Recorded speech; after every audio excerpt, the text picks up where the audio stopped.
오늘 은혜 받고 성취될 하나님의 말씀은 출애굽기 3장 18절 한 절 말씀입니다.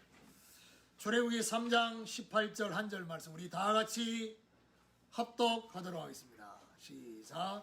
그들이 내 말을 들으니 너는 그들의 장로들과 함께 애굽 왕에게 이르기를 히브리 사람의 하나님 여호와께서 우리에게 임하셨은지 우리가 우리 하나님 여호와께 제사를 드리려 하니 사흘 이쯤 광야로 가도록 허락하소서 하라. 네. 우리 합독한 말씀을 가지고 희생제물이라는 제목으로 말씀을 증거하기로 합니다. 우리 옆에 분하고 인사하도록 합시다. 희생제물의 의미를 제대로 발견합시다. 희생제물의 의미를 제대로 발견합시다. 많은 사람들이 어려운 고난 또 시련 이렇게 왔을 때 어떤 반응을 보이는지를 생각해 봐야 됩니다. 저와 여러분이 나한테 이런 어려운 고난이 또 시련이 또 내가 원하지 않는 그런 문제들이 왔을 때 나는 어떤 반응을 하고 있는가? 대부분은 자신의 잘못을 찾으려고 합니다. 그걸 보고 인과응보라고 하죠.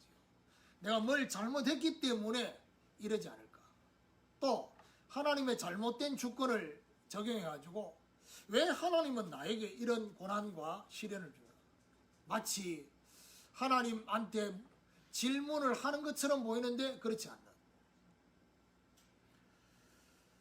저와 여러분이 볼 때 저주라고 느껴지는 거, 또 재앙으로 느껴지는 그 문제는 반드시 성경에서 말하는 죄의 삭시다. 또 죄의 보응으로 보일 수 있습니다. 왜냐? 죄의 삭은 사망이라고 말했는데 그게 제일 큰 삭이 사망이고 저주와 재앙도 그 안에 포함되어 있는 것입니다.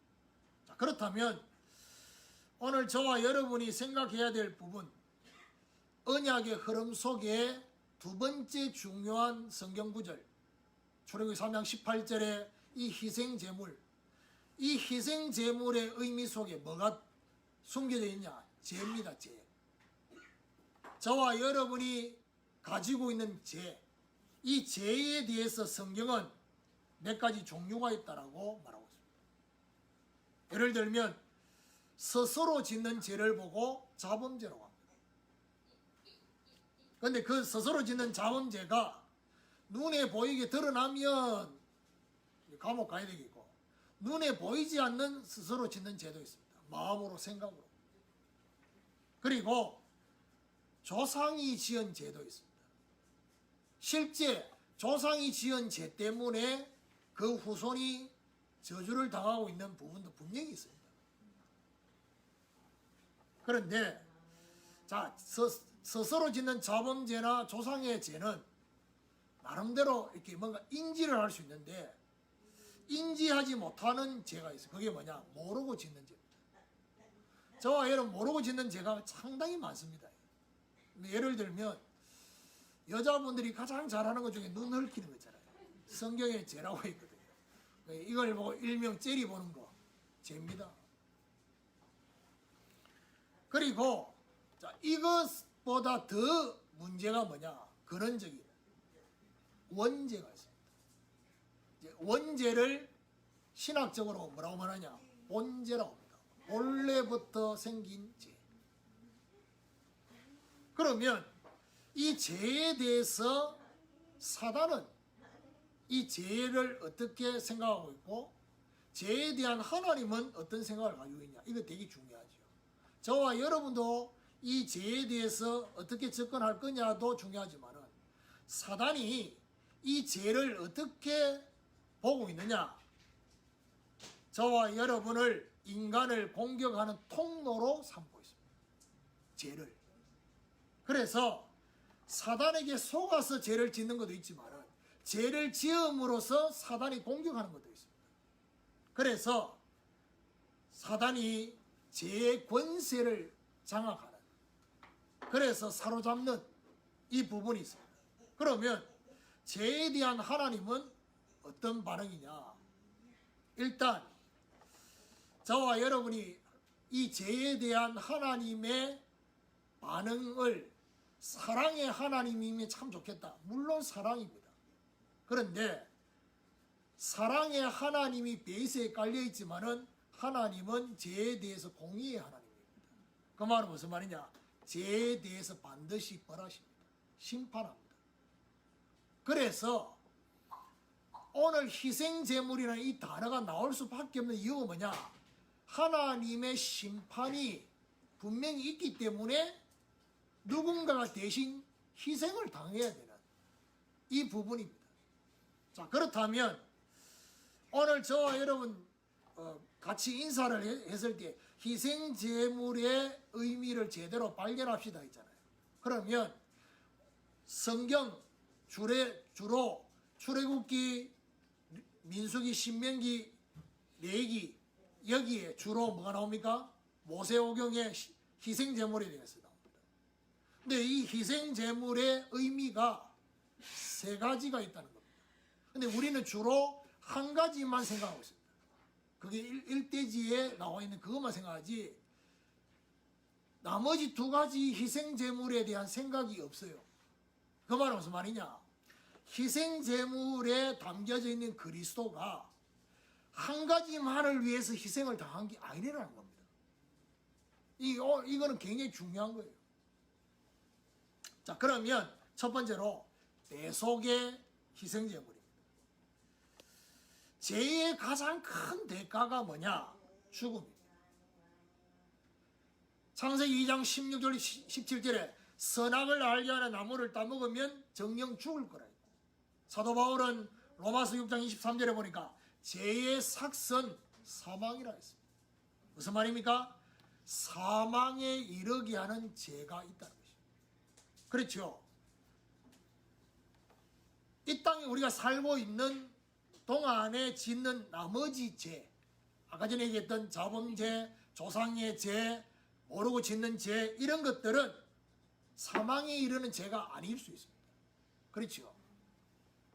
심지어 사람을 죽이고 살인하고 했는데도 그 사람에게 사형을 구형하지 않는 경우들이 많잖아요. 그 말은 무슨 말이죠? 사망에 이르는 죄가 아니라는 것입니다. 그러면 이 나머지의 죄에 대한 대가는 자기 나름대로의 고통과 저주와 실패를 당하면 끝날 수 있습니다. 그런데 문제는 성경이 가장 중요하게 말하려고 하는 죄는 근본적으로 사망에 이르게 하는 죄입니다. 이게 원죄입니다. 그래서 사망에 이르게 하는 죄가 모든 사람에게 와 있기 때문에 이 땅의 모든 사람은 스스로 이 죄에서 빠져나올 수가 없어요. 이 죄 문제를 해결할 수가 없어요. 그래서 누군가 죽음의 희생이 없으면 이 죄가 해결이 안 된다는 겁니다. 그래서 출애굽할 때에 하나님은 이거를 알리시는 비밀이 있었어요. 그게 바로 뭐죠? 유월절입니다.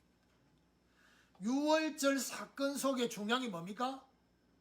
죽음의 재앙이 애굽 전역에 다 임했는데 거기서 재앙이 넘어간 유월, 넘어간 집은 어떤 집입니까? 어린 양의 피를 바른 집이에요. 이거는 뭘 말합니까? 어린 양을 통한 대속입니다. 세례 요한이 예수님을 보자마자 요한복음 1장 29절에 뭐라 말합니까? 보라, 세상 죄를 지고 가는 하나님의 어린 양이다. 그러면 결국에 이 대속은 신약으로 넘어오면 이 어린 양은 누굴 말합니까? 예수 그리스도입니다. 십자가의 대속입니다. 그래서 마가복음 10장 45절에 예수님 직접 말씀하세요. 인자가 온 것은 섬김을 받으러 온 것이 아니라 많은 사람을 위해서 대신 속죄 제물이 되기 위해서 왔다. 대속물이. 대속물로 주랴. 그래서 우리가 잘 알고 있는 요한복음 19장 30절에 다 이루었다. 그 중요한 원문의 단어가 뭡니까? 테텔레스타이. 테텔레스타이가 뭡니까? 다 지불했다는 겁니다. 누구한테요? 하나님께. 하나님께 모든 죄 값을 지불한 것입니다. 그게 죽음입니다. 그게 대속입니다. 그래서 오늘 저와 여러분이 생각하고 있는, 알고 있는 첫 번째가 뭐냐? 대속의 희생제물이에요. 이게 구원과 연결되어 있죠. 그래서 그리스도는 대속의 희생제물로 시작합니다. 구원. 그런데 여기서 끝나지 않습니다. 두 번째 희생제물의 의미가 뭐냐? 교제의 희생제물이에요. 교제. 여러분, 출애굽기에 오늘 출애굽기 3장 18절에는 희생제물에 대한 얘기를 했는데, 이 중요한 얘기가 10가지 재앙이 나오는 동안에 다르게 계속 얘기를 합니다. 하나님이 모세를 통해서 다르게 얘기합니다. 그 다르게 얘기한 것이 바로 출애굽기 5장 1절에는 뭐라고 말했냐? 하나님 앞에 절기를 지키게 하라고 했어요. 똑같은 내용인데, 똑같은 희생제물인데 이걸 가지고 절기를 지키라고. 절기 하는 중에 뭐 하느냐? 어린 6월절 어린 양 잡아서 피만 바르는 게 아니라 뭐 했습니까? 온 가족이 함께 잡은 양을 먹습니다. 그런데 이 원문에요, 절기를 지킨다는 이 의미가 뭐냐는 겁니다. 절기를 지킨다는 의미가.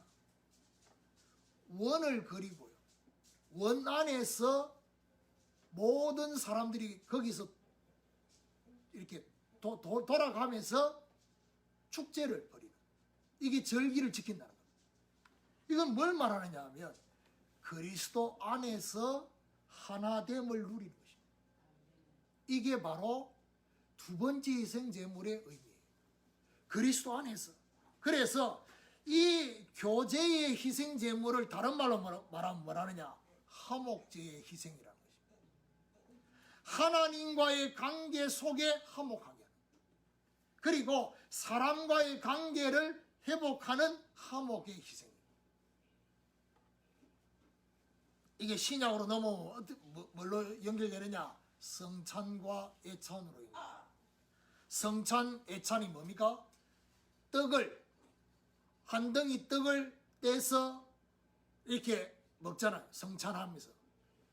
그러면 한 덩어리 떡을 떼서 먹는 것은 그리스도의 살을, 그리스도의 피를 기념하면서 그 속에서 우리가 하나 되었다. 하나됨을, 같이 그리스도의 살과 피를 먹는 하나됨을 확인하는. 성찬, 애찬을 하면서 하나님이 우리에게 원하는 게 뭔지 압니까? 그리스도의 피, 살, 그걸 기억하라고 하는 그 의미만인 게 아닙니다. 우리는 그리스도 안에서 하나다. 그리스도 안에서 회복된, 하나된 성도다. 용서하고 화해하고 화평케 하는 이 의미가 있습니다. 그러면 보세요. 예수 그리스도의 희생은 우리를 죄에서 구원하는 데서 끝나지 않습니다. 구원받는 예수 그리스도가 아니라 그 다음 단계가 뭡니까? 하나님과의 관계를 회복하는 것입니다. 그리고 사람과의 관계를 회복하는 것입니다. 그게 십자가의 또 다른 의미입니다. 우리를 구원하려고만 하는 게 아닙니다. 그래서 여기서 뭘 가져야 됩니까? 그리스도 안에서 공동체 의식을, 그리스도 안에서 한 머리에 우리 모든 성도는 지체라는 사실, 지체의식을 가진 것입니다. 그래서 교제의 희생제물의 이 의미가 사실적으로 회복되면 하게 되느냐? 분리시키는 마귀 역사가 무력화됩니다. 이게 두 번째 중요한 의미가 있습니다. 자, 세 번째가 뭐냐? 세 번째 희생제물의 의미는 예물의 희생제물입니다. 무슨 말이냐 하면요, 백성이 왕 앞에 나아갈 때 그냥 나가지 않습니다. 값진 예물을 준비해서 나가잖아요. 출애굽기 8장 1절에는 뭔 얘기를 하고 있느냐? 이거 지금 희생제물을 드려야 된다, 절기를 지켜야 된다 라고 하다가 그 다음 하나님 뭐라고 하느냐? 그들이 나를 섬기. 그들이 나를 섬긴다는 이 말이 바로 뭐죠? 예물이에요, 예물. 자, 예를 들면 5대 제사 중에 가장 근원이 되는 제사가 번제입니다. 그런데 잘 보세요. 우리는 뭐 이런 메시지 들어본 적이 없어. 오늘 생소할 건데 오늘 이 메시지 계속 들어봐야 돼요. 쉽게 얘기하면 죄를 용서받기 위한 번제가 있는가 하면 죄하고 관계없이 번제를 드릴 때가 있습니다. 그게 바로 예물이라는 것입니다. 예물을 드리는 겁니다. 죄 용서받기 위해서 번제, 속죄제, 화목제, 속건제 이렇게 드리는 제사가 있는가 하면 죄 용서받기 위해서가 아니라 하나님 앞에 헌신하는 번제가 있는 겁니다. 그러면 결국 그리스도는 우리를 구원하고 하나님과의 관계를 회복하고 그것이 끝나지 않습니다. 그리스도처럼 하나님 앞에 십자가에 자기 인생 전체를 드린 겁니다. 이게 바로 예물입니다. 번제의 예물의 특징이 뭔지 압니까? 제물 전체를 다 불태워서 드립니다. 이거는 바로 우리의 인생 전체를 드립니다. 그것도 뭐죠? 생명까지 하나님께 드린다는 의미가 있습니다. 그리고 번제와 함께 피가 없는 유일한 제사 중에 하나가 소제입니다. 소제의 예물. 우리가 지금으로 말하면 헌금하는 겁니다. 이거는 피가 있는 제사와 함께 드리는 감사제를 말합니다. 구원의 은혜 속에서 감사. 자, 중요한 거는요. 우리가 그냥 번제는 그리스도야. 이 희생제물은 그리스도야. 이렇게 생각하지 말고요. 그때 당시에 양이나 소를 잡는 것 자체가 어마어마한 재산이 소요가 됩니다. 그러면 여러분 잘 몰라서 그렇지 화목제, 속죄제, 속건제는 특징이 뭐냐면요. 부위를 다 드리지 않도록 구분해 놨어요. 그 말은 무슨 말이죠? 부위를 다 드린다는 말은 그만큼 뭐지요? 더 많은 재산을 거기 드려야 됩니다. 그러니까 결국 번제, 소제는 우리로 말하면 뭐죠? 값비싼 재산을 내놓는 거예요. 이스라엘 백성들한테는. 그 속에 담긴 영적인 의미도 있지만 육신적으로 어마어마한 재산을 들여놓고 거기서 나오는 고기를 이렇게 먹는 화목제라든지 이런 거 같이 먹는 이거든요. 근데 번제는 없어요. 그냥 다 드려요. 그럼 그만큼 뭐세요? 우리로 말하면 더 많은 물질을 드려요. 그것도 강야에서. 지금 내 먹고 살기도 정신없는데 가장 많은 양을 잡아 드리는 시간표였어요. 이걸 가지고 바울은 뭐라고 말한 줄 압니까? 로마서 12장 1절입니다. 너희 몸을 하나님이 기뻐하시는 산 제물로 드리라. 이것이 너희의 드릴 영적 예배라 했습니다. 그리스도로 말미암은 영적 예배. 오늘 저와 여러분 희생 제물에 대한 의미가 대속의 의미만 있는 게 아니라는 것을 아셔야 돼요. 대속의 희생 제물, 그러면 무슨 말이죠? 그리스도의 대속으로 난 구원받았다. 그것은 끝나는 게 아니라는 겁니다. 그 다음 뭐죠? 교제의 희생 제물. 하나님과 본격적인 교제가 일어나는데 그리스도가 필요하다는 겁니다. 그리고 예물, 내 인생이 하나님 앞에 드려지는 이 예물에 그리스도의 의미가 담겨야 된다는 것입니다. 헌신하는. 재물보다 더 귀한 단어가 뭡니까? 예물입니다. 이 세 가지 의미가 희생제물 속에 있는 것입니다. 결론입니다. 희생제물을 적용해보면요, 결국 대속의 희생제물이 적용될 때, 이때 어떤 일이 벌어지느냐, 늘 죄의식에 눌려가지고 율법의식에 눌려가 마음에 평안함이 없고 늘 벌벌 떨고 두렵고 막 이런 사람이 해방됩니다. 거기서 해방되게 됩니다. 진짜 대속의 의미를 알면 바울이 고백하잖아요. 내가 원하는 선은 행치 않고 원치 않는 악을 행하도 오라 나는 공고한 사람이다. 이 사망의 몸에서 누가 나를 건져내랴.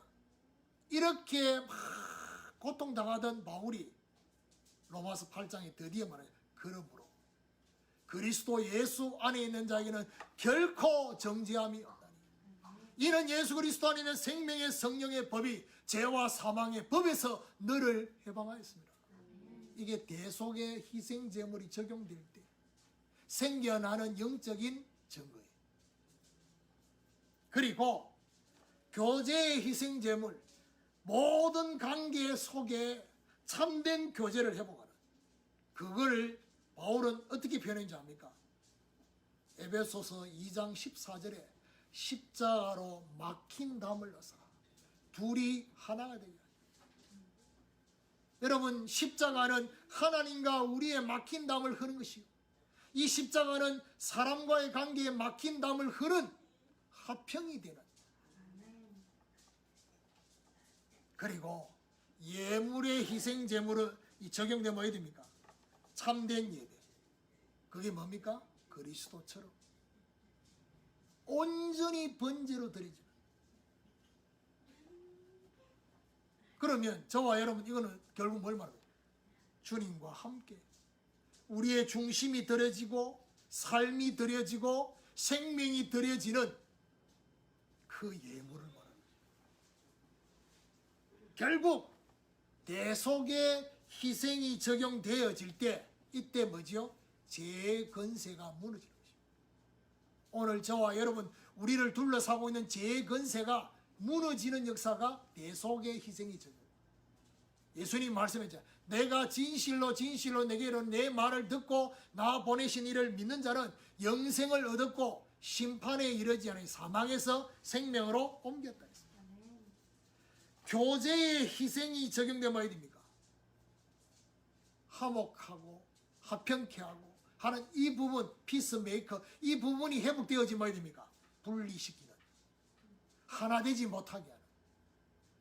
일단 내 마음과 생각이 분리되어 있고 하나님과 나와의 관계가 분리되어 있고 나와 다른 사람과의 관계가 분리되어 있는 그 분리시키는 마귀 권세가 무너지게 되는 것입니다. 그래서 바울이 빌립보서 2장에 보니까 한 마음을 품으라, 같은 마음으로. 그게 바로 뭐죠? 이 교제의 희생 제물의 의미가 적용됩니다. 예물의 희생이 적용되어지면 뭐가 되느냐? 결국 하나님 앞에 내 인생 전체가 온전히 드려질 때, 이게 바로 뭡니까? 원래 인간의 목적이 회복됩니다. 원래 인간의 목적이 회복되는 그날 뭐가 무너지지 않습니까? 하나님을 향해서 대적하는 사단의 권세가 무너지는 것입니다.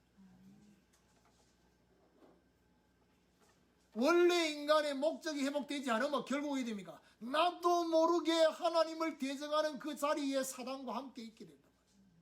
그런데 내 인생이 온전히 하나님 앞에 드려질 때, 드려지는 예물이 될 때 사단 권세가 무너져.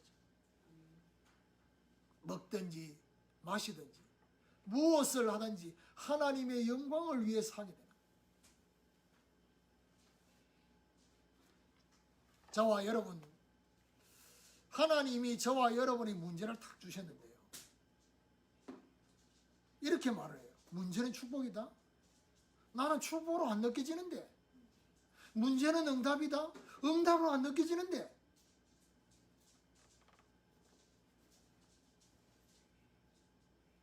어제 굉장히 중요한 말씀을 하시더라고요. 사람을 해하려 하는 거짓말 하지 말아야 했어요. 그렇죠? 성경은 무조건 거짓말을 하지 마라 이 말이 아니에요. 사람을 해하려 하는 거짓말 하지 말아야 했어요. 이 속에는 마귀 사단 역사 다 있는 거예요. 그런데 사람을 살리는 거짓말은 성경에 나와 있습니다. 기생나. 그 말은 무슨 말이죠? 우리가 때로는 사람을 살려야 되고 후대를 살려야 되는 거짓말을 해야 될 때가 있단 말이에요. 그런데 나도 모르게 거짓말한 것 때문에 내 자존심 상하고 내가 꼭 이렇게까지 거짓말을 해야 되냐? 이렇게 될 수 있습니다. 나의 자존심 때문에 막 힘들어 고통당하는 그 모습 속에서 하나님은 우리 보고 뭐라 하느냐? 사람을 살리는 거짓말을 한 것에 감사해라. 지금 내가 억울해하고 내가 이렇게까지 해야 되느냐가 아니라 하나님은 우리 보고 말하냐?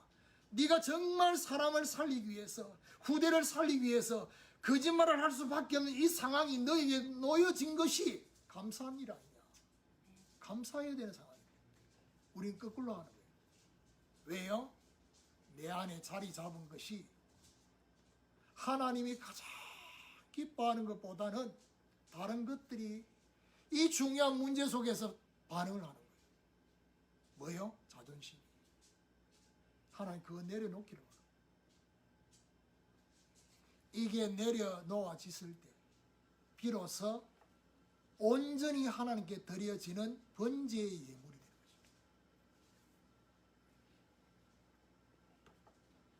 오늘 이 말씀 사실은요 제가 메시지 준비해 놓고 사실 이 내용이 우리 성도들이 한 번도 제대로 이렇게 들어본 적이 없는 이 말씀이라서 상당히 기도가 많이 됐어요. 그리고 어떤 면에서 오늘 이거 제대로 이게 전달이 될까 싶어가지고 막 더 내 마음이 간절해요. 어떻게 하면 이걸 이게 좀 쏙쏙 들어가도록 이렇게 할까 막 이게 막 혼자 막 왜냐 이게 제대로 전달이 안 되면 이 내용 자체가 되게 신학적인 느낌이 들고 막 이런 느낌이 들기 때문에 되게 딱딱할 수 있는데 이 부분이 뭘로 연결되면 되느냐? 우리에게 주신 그리스도는 구원으로 끝나는 게 아니에요. 이 그리스도는 지금도 살아서 하나님과의 관계 속에 교제할 수 있도록 역사하시는 그리스도.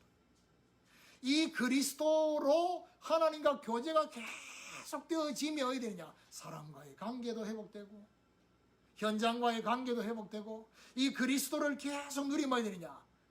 어느 날 내가 그리스도화 되는 거예요. 그리스도화 된단 말이 무슨 말입니까?